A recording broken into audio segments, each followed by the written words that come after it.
patriotism. To our public officers, communicate with transparency. To citizens, please let us speak with empathy. Let us come together to become the voice of responsibility, the voice of the world that heals division, that inspires hope, and drives development.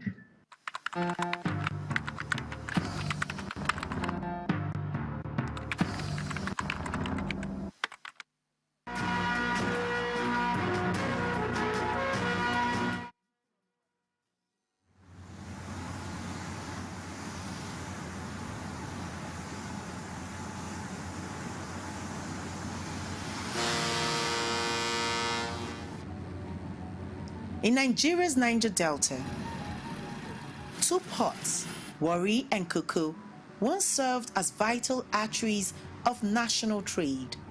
They connected the oil-rich south to the global economy, exporting crude, gas, and agricultural produce. For decades, they helped power Nigeria's industrial growth. But time and tides changed their fate. Years of underutilization, siltation, and policy neglect slowed the rhythm of maritime life here. Ships diverted to Lagos, local industries declined, and vibrant port communities went quiet. The port has a lot of capacities, considering the vast area that the port occupies, but we are utilizing about 20%. This is largely due to the patronage that is low. Most of the shippers, they prefer to go to Lagos port, so we are constrained. Today, that story is shifting. Under the leadership of the Nigerian Ports Authority and its managing director, Dr. Abubakar Dansoho, a fresh effort is underway, one aimed at rehabilitation, renewed access, and restoring the economic heartbeat of Warri and Kuku ports. Under present administration, we'll also have some upgrades that are going on.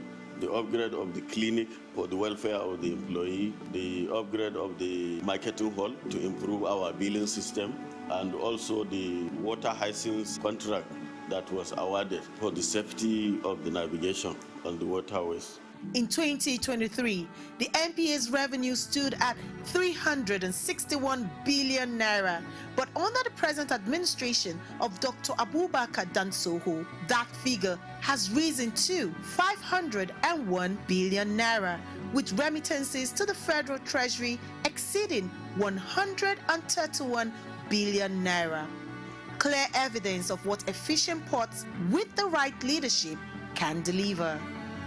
Even now, Warri and Kuku ports contribute about 10.7% of Nigeria's total trade volume, a remarkable feat for facilities still expanding their full capacity. When the Dansoho administration came in, you look at it that the tariff of the port since 1993, it has not been reviewed. So with the engagement of stakeholders, it was now decided to increase the tariff to 15%, which has really increased the revenue of the authority and Delta Port in particular. Recently, the construction of the Ramos and Escrabo signal station has been completed, and the management has also procured the installation of marine communication equipment that has also improved the safety of the navigational channel and also the security of the waterways. One of the most transformational projects under this renewal is the dredging of the Escravos Channel. A deeper, safer waterway means bigger ships, faster movement, and full reactivation of Delta's maritime corridor. Before the dredging, we had a lot of groundings within the Warri Palote district at the Escravos Channel. Today, after dredging, the channel averages 14 meters, opening the gates to larger vessels, more traffic, and uninterrupted access. No more diversions, no more delays. When I reported on duty here in Warri, we have a lot of issues of vessels going aground. These issues of vessels going aground is a serious challenge to the port, and not only to the port, it's sending a bad signal to the international community. The Dansoho-led administration with the executive management, they decided to intervene with the emergency dredging of the Escaragos Channel Bar. And this emergency dredging took place in the last quarter of 2024. As soon as the dredging took place, we have more vessels. We had at least a 25% increase of vessels coming into port. 2 months before the dredging, we had an average of 41 vessels coming into port. That's conventional vessels. And then immediately after the dredging, we now started having about an average of 55 vessels monthly. Usually, we don't have more than 6 meters vessels coming to port. Sometimes we even have vessels that are empty that goes aground. But now we can have vessels of 6.5, 6.6 meters coming into port. As soon as the dredging took place, we see the increment of service boats skyrocketed to about 30% because we were handling about 800 to 900 service boats on an average monthly in the Warri Palliative District. The last reconciliation we did, we have about 1,200 service boats, and Warri is already leading in numbers of service boats authority-wide, but the expansion project is something that the Danso-led government is really critical and very serious about, and he has created very serious enabling environment for us to work to have seen all this increase. Under the present administration, the Delta Ports Complex, Warri and Cocoa, generated a record $45 million in 6 months, a 28% increase from the previous year. In that same period, Warri handled 38.7 million metric tons, up from 29 million, including over 849,000 TEUs, a clear indication of untapped but growing potential. Nigerian Ports Authority is the gateway to the national economy.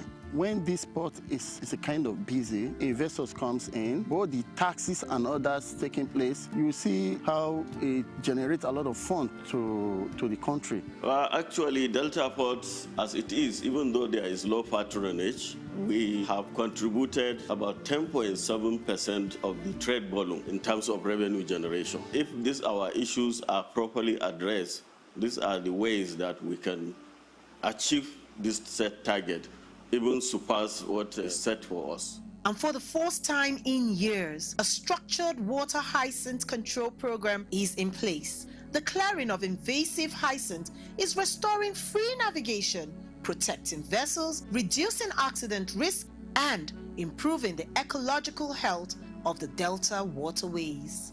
My name is Maxwell Ishakimizea, Delta Ports, the head of radio and signal station. Basically, there is an upgrade in Delta Ports control tower and all the sisters signal station in Delta Ports. As you can see, this is solar inverter. For now, we don't lack electricity. On a communication equipment, if you look at the deck, you will see the base radio. We have 3 of them upgraded. This is electronic digital base radio. We have the operational channel and the general channel. We have also a private channel that you can communicate easily. This station houses all the sister stations in Delta Ports. I mean, covering Escaragos, Cocoa, Ogara, Keremo, and all the sister stations. Beyond cargo and channels, the NPA is also investing in people. A brand new, fully equipped clinic is being developed with more rooms, modern medical technology, and improved emergency response capacity, ensuring safety for workers, visitors, and host communities. Regarding the renovation and expansion of our emergency clinic, I believe it is a wonderful idea because it is something that we have been yearning for quite a long time. In this clinic, we have just a single ward where we admit everybody, so which is not supposed to be. But fortunately, with the current administration, the project has been awarded for the expansion and renovation of the clinic. And we also have the latest ultrasound machine in the clinic. And on behalf of Medical Division and Delta Port Emergency Clinic, I would like to extend our gratitude to the management of the authority under the leadership of Dr. Abubakar Danso on this wonderful project. The construction of a new marketing hall is also underway, designed to digitize operations streamline billing, and provide a one-stop center for shipping lines, agents, and stakeholders. A critical step towards a more transparent and efficient port system. With ongoing upgrades, Warri and Cocoa ports are emerging as premier gateways